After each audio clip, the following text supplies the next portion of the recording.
the cuts that Republicans are proposing to Medicaid and SNAP and housing will literally kill people, plain and simple. Last week, a federal judge ruled that Trump had illegally fired thousands of workers, and he has ordered them to immediately be rehired. Several judges ruled that Musk had unconstitutionally gutted U.S. aid. In February, another judge blocked Trump's funding freeze. This is true for case after case that has come before a judge appointed by every president. And how has Trump responded? By trying to impeach them. Musk has maxed out donations to Republican members of Congress that are driving these impeachment offers. I can't think of anything more unconstitutional, more harmful to our constitutional democracy than impeaching judges for upholding the goddamn Constitution. We have been obsessed with figuring out the perfect message and not doing the perfect thing on behalf of working people. And that has been problematic for us. You've got a president who basically campaigned on Haitians eating cats and dogs, who is our president right now, while Democrats were busy trying to figure out the perfect 3 sentences to put together. I do think that there needs to be sort of come to Jesus moment for Democrats to understand that this is not, like, we are not divided by ideology. What we are divided by is generational, and in tapping into the reality of what is happening on the ground. You know, we have people who want to bring a knife to a gunfight and are not rising up to the moment.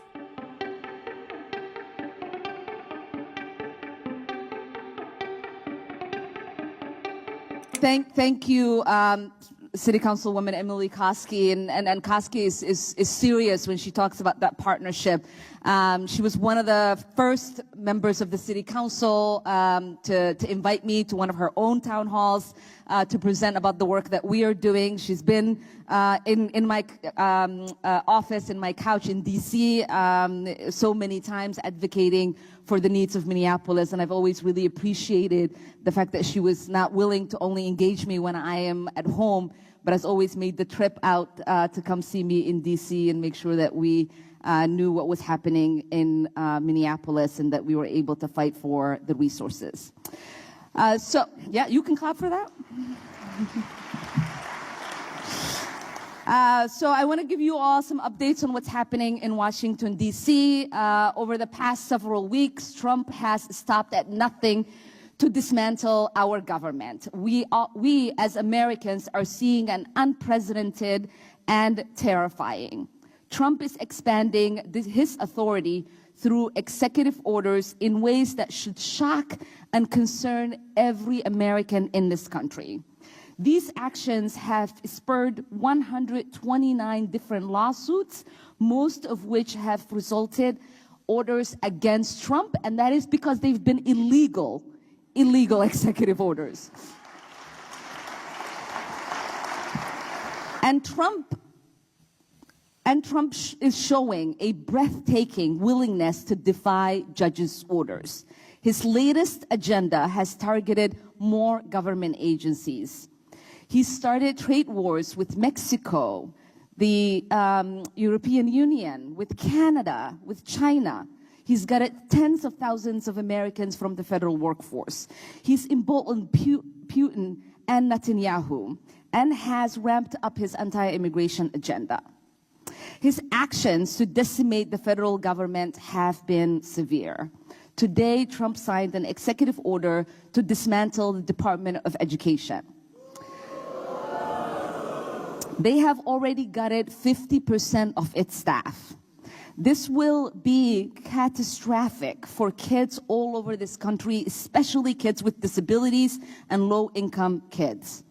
The Department of Education is responsible for 11% of the K through 12 funding nationwide. This oversees grants, student loans, special education services. They support schools with large number of low-income students, and they enforce anti-discrimination laws. Minnesota receives over $2,000 per student from the federal government. Minneapolis public schools are already facing $83 billion in deficit this year. Erasing these necessary funds will make the shortfall even dire, and it will harm students with disabilities and those who come from low-income families. So let's be clear. Trump does not have the authority to do this. The Department of Education was created by Congress, and Congress has not given Trump the authority to destroy it.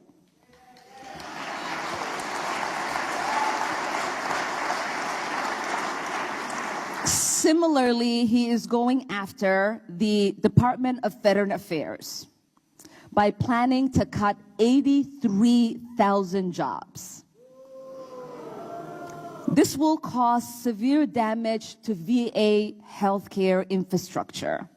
90% of the VA's workforce is dedicated to providing healthcare, and these cuts would worsen the already long waiting times and staffing shortages that makes it hard for our veterans to already access care. His plans to cut from vital veteran safety program nets. Over 400,000 veterans are uninsured, and nearly 10% of all veterans rely on Medicaid for their health care. Republicans, of course, are planning to make massive cuts to Medicaid. They are planning $880 billion in cuts to Medicaid. Republicans are also planning to cut food stamp programs like SNAP, with 1.2 veterans relying on these benefits. Veterans are already overrepresented in our homeless population. Slashing housing programs would worsen food security, homelessness, and access to health care and medication for our veterans. I think most of us in this room agree that healthcare is a human right.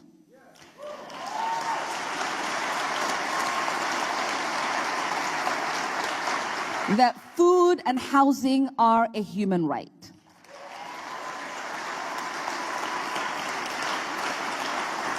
The cuts that Republicans are proposing to Medicaid and SNAP and housing will literally kill people, plain and simple.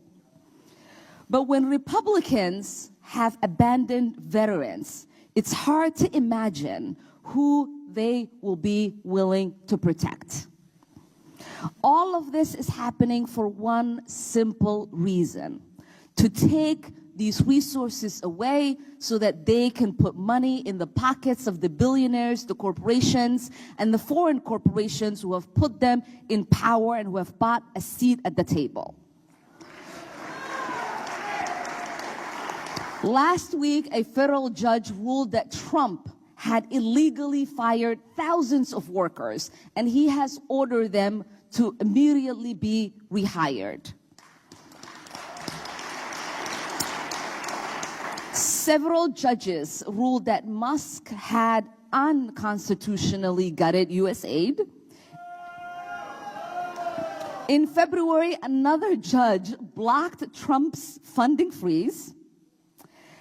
This is true for case after case that has come before a judge appointed by every president. And how has Trump responded? By trying to impeach them. Musk has maxed out donations to Republican members of Congress that are driving these impeachment offers. I can't think of anything more unconstitutional, more harmful to our constitutional democracy than impeaching judges for upholding the goddamn Constitution.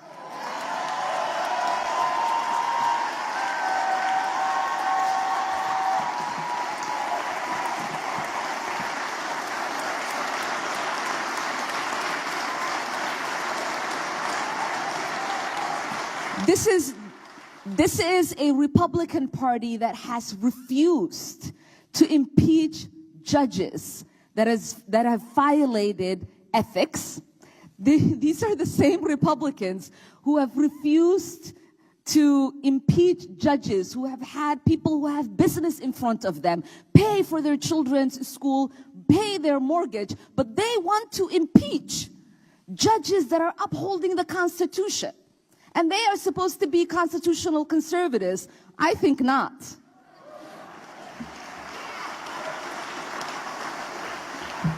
So many of you can follow these lawsuits along by Googling Trump litigation tracker and make sure that you are seeing a complete list of these lawsuits. You have likely also seen that Trump has proceeded with tariffs directed at some of our most important allies. Many of his talking points center on the supposed unfairness of a trade plan that he himself negotiated under the U.S.-Mexican-Canada agreement. You can't make this up. Trump's strange obsession with Canada seems to be driving part of this. Here in Minnesota, we have about $22 billion trade with Canada. And alone in the 5th District, it's about $600 million in goods and services trade with Canada every single year. That makes up about 6,500 jobs that are linked to that trade in Canada alone. Trump has openly suggested that his intent to hobble Canada's economy and force them into becoming part of the United States. It should go without saying that this is absurd and unacceptable way to treat an ally.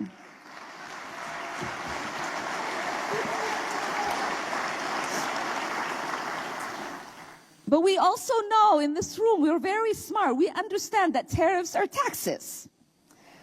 That they make everyday goods more expensive, they reduce purchasing power, and they disrupt our supply chains.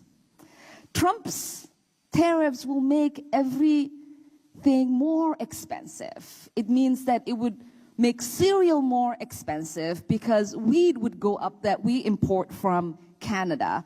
It would make housing more expensive because of lumber. It means our energy will become more expensive. It would become more expensive for us to buy vehicles. So no amount of him lying to the American people changes this truth. The EU and Canada's response makes it clear that the reckless trade policies have real consequences for working Americans. And we can't let that happen.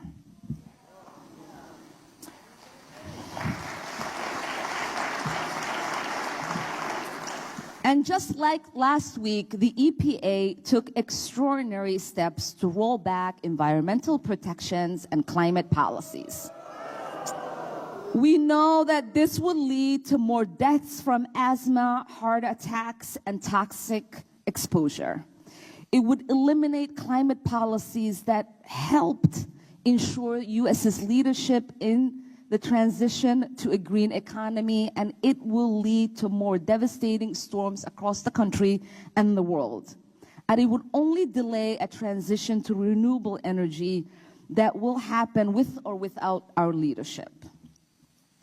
And last week, Congress, with the Republican majority, voted to give Trump and his co-president Elon Musk even more power by passing the continued resolution to fund the government.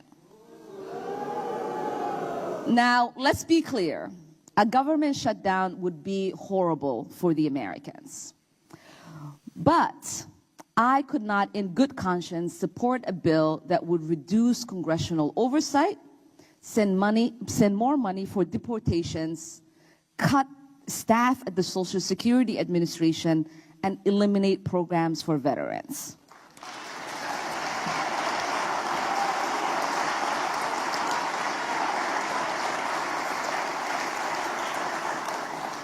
And I am disgusted that several Senate Democrats gave up our first point of leverage.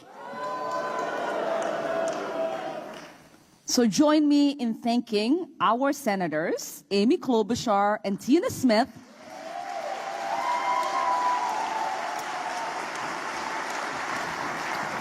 who did the right thing and voted against this disastrous Republican CR. Over the weekend, Trump invoked the Alien Enemies Act. This is the first time in our nation's history that this law has been used outside of war. We knew this was coming, which is why I introduced the Neighbors Not Enemies Act to repeal this outdated law, because I knew the risk it poses in the hands of someone like Donald Trump.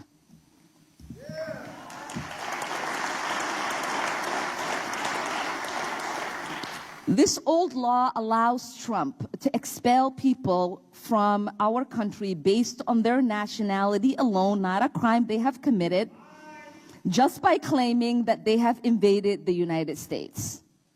We don't know the charges or evidence or even the identity against the 238 people that Trump wants to has deported over the weekend. But we do know that the judge ordered Trump not to proceed, yet he went ahead anyway. Trump is openly disobeying judicial orders. He is ignoring the law that Congress has passed and creating a constitutional crisis by attacking our Constitution. We know that this is just the beginning of Trump's plans on immigration. This administration detained and for a while disappeared Mahmoud Khalil, a lawful permanent resident, for participating in pro-Palestinian protests. No criminal charges have been brought forth. He's been a U.S. resident with legal rights in this country. We've also seen U.S. citizens and valid U.S. visa holders detained for questionable reasons. He's rolled back the legal status of thousands of people, including Ukrainian refugees who arrived here, documented, and who have been working here legally.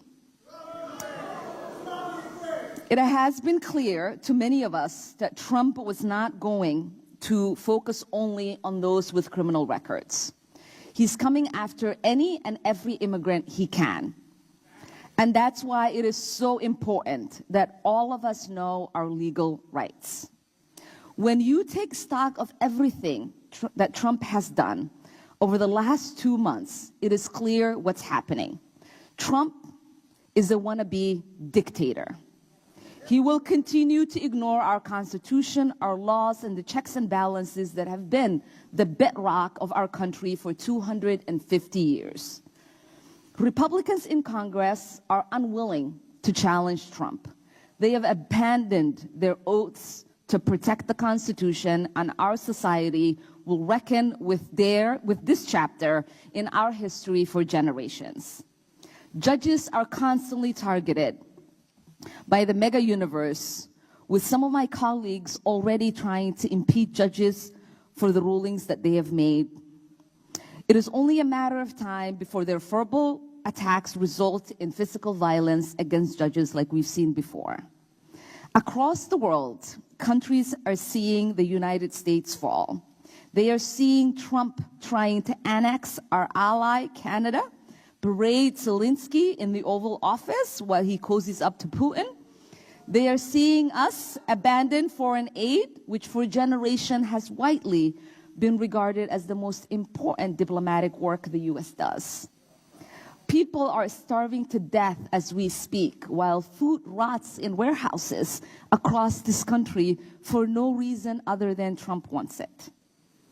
This betrayal is not something we will recover from quickly, but we will do whatever we can. This is what the collapse of our constitutional democracy looks like. This moment in our history requires all of us to speak out and to show up. For all of you to keep posting on social media, to keep going on protests, to keep calling your members of Congress.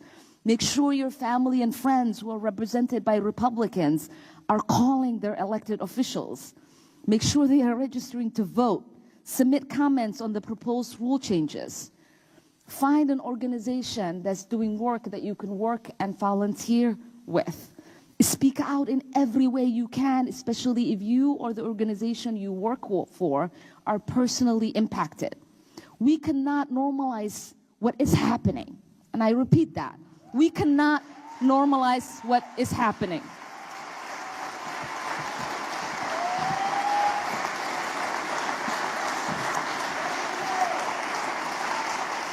Because nothing about what we are seeing is normal. We cannot let our fear of retribution stop us from speaking out.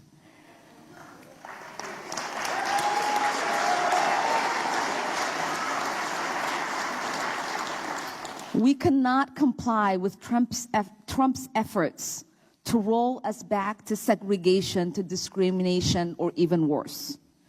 We need to fight for our country like our country depends on it.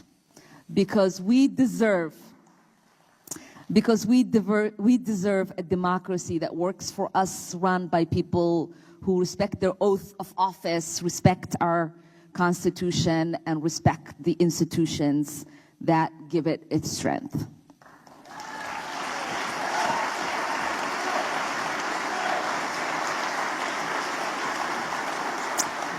So before we do the Q&A, I want to remind you that our office serves as your liaison to every federal government. We can be a crucial line of advocacy for our constituents who are experiencing delays or irregularities or emergencies with federal agencies. Although it is, again, a difficult environment right now, it is our duty to you to make sure that we are doing everything that we can.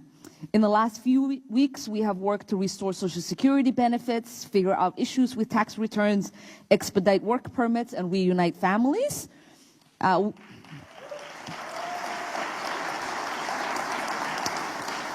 We can't solve every problem, but we will do everything that we can to try. And with that, we are excited to take some of your questions. So you can line up.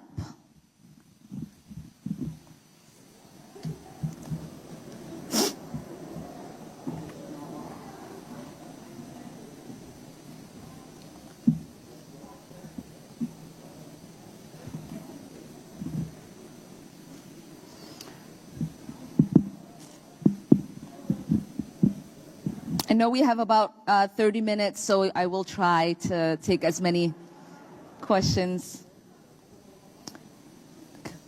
All right, we'll start on the right side.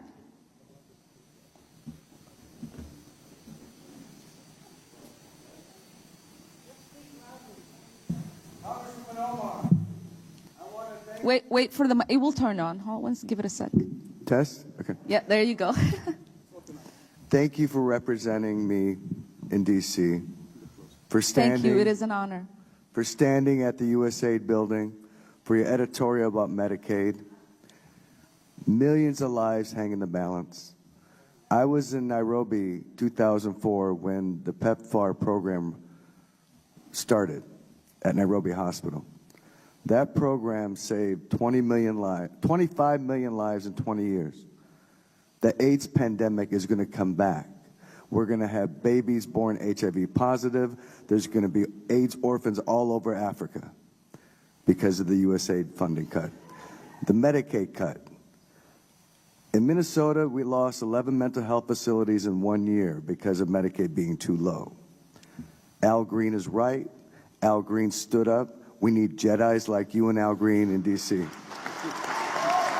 So please do everything you can to restore the Medicaid, to restore USAID, because there's a verse in the Bible that everyone needs to study. Trump's Bible needs to be open to 1 Timothy 8. The love of money is a root of all evil.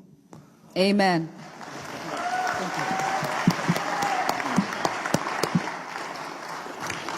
Thank you so much for your comment. I know that there wasn't a question in there, but I want to say I am grateful for your advocacy as well over the years. You know, PEPFAR was a bipartisan program. It was championed by my mentor and former colleague, Barbara Lee, and it was signed into law by President Bush. And so over the years, it's been supported both by Republicans and Democrats, equally and alike, because we all understood how important it was for us to fight to eradicate HIV, to make sure that we were taking care of people and to save lives. That is essentially what our humanity calls on us to do. And we've been working really hard to try to make sure that even though they originally stopped the program, the restarting of it has been really slow. Many of these contractors are not getting to the people that need them.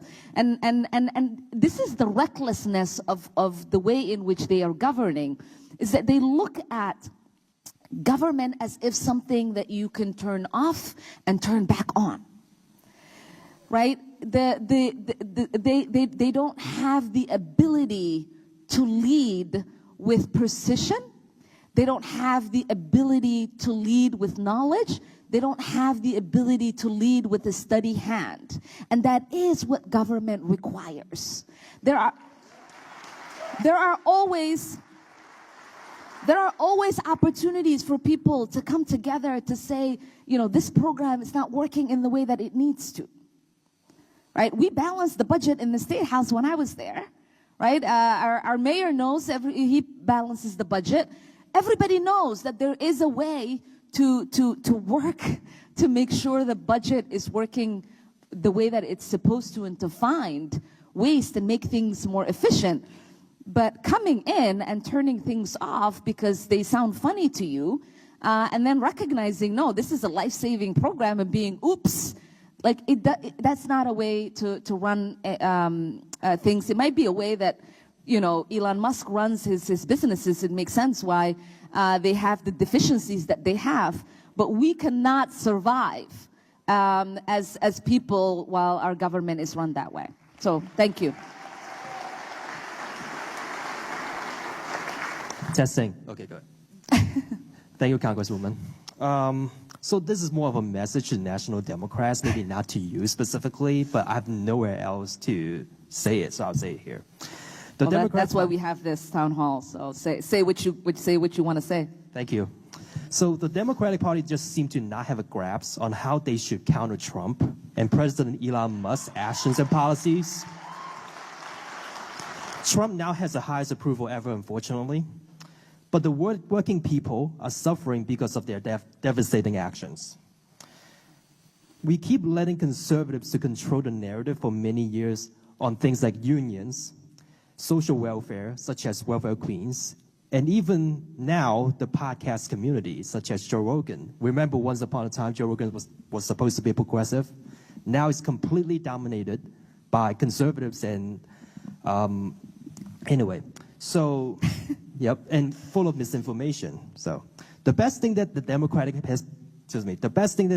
Party has done is standing up to their voters, not for their voters, to their voters.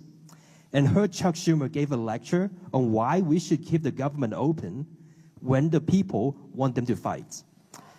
Meanwhile, thank you. Meanwhile, Hakeem Jeffries' plan, according to what I saw, is to do nothing and hope that Trump will eventually become unpopular. All the Dems are focused on is to maintain the status quo. What are you going to do? And this is a question right now. What are you going to do to hold the Democratic Party accountable so they can start getting their act together to start serving Americans and take back the narrative? Thank you.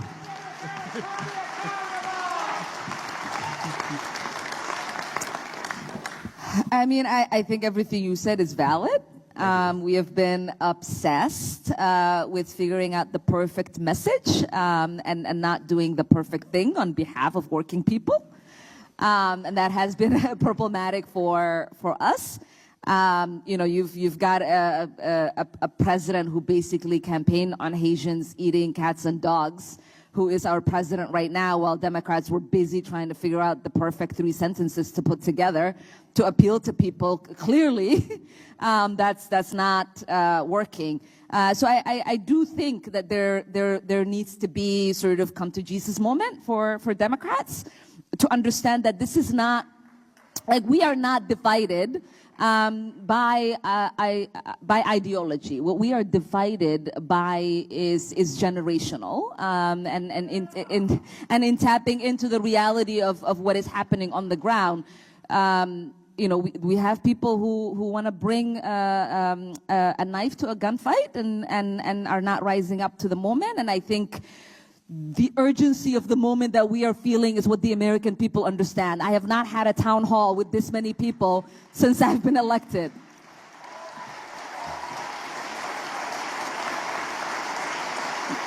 My teletown hall Tuesday night had 17,000 people. That's insane. It's because the people are desperate for leadership. The people are desperate for courage. The people are desperate for bravery. And I think, and I do believe it is not us telling Democrats what they should do in Washington. It's all of you showing them what they should be doing in Washington. So thank you.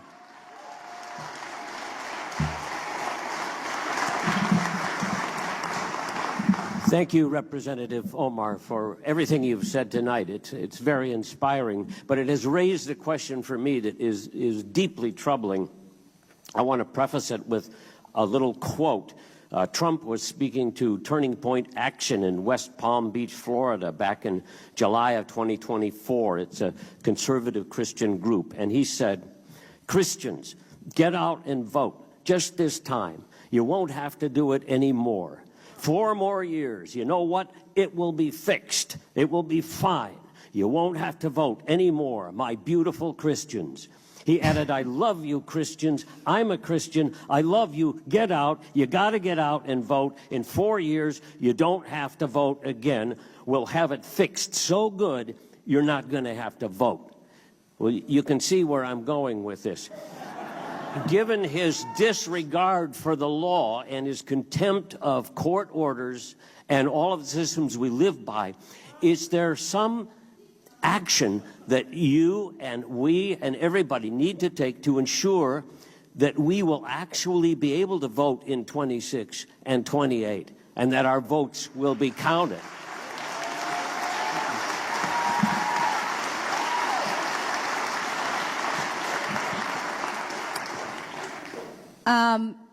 Yeah, that's very concerning. No, I mean, again, you know, going back to the election, people heard that and still voted for him. That sounds as if, you know, people are not really understanding the danger that they were creating for our country by empowering someone like that. We also just heard 2 days ago Steve Bannon say that he's already endorsed Trump for 2028, and he is trying to find a way for him to do that. And so what the question is, we know this danger is looming over us. So the question is, what do we do? What do we do is to make sure first that we are registering to vote and that we are checking to see that we remain on that roster. The second thing that we do is to make sure that we are helping others that are in danger of being taken off rosters to remain on rosters. And then there's also legal funds out there that are fighting throughout the country against voter enfranchisement. He is not going to be able to do anything without our consent.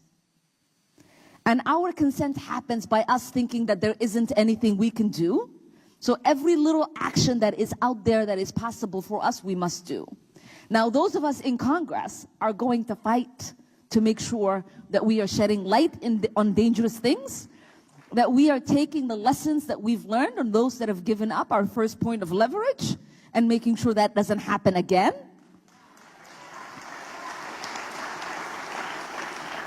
And so this, again, is the fight of our time. And we're gonna be asking ourselves, what did we do? And so we must be able to answer that question. I did everything within my power.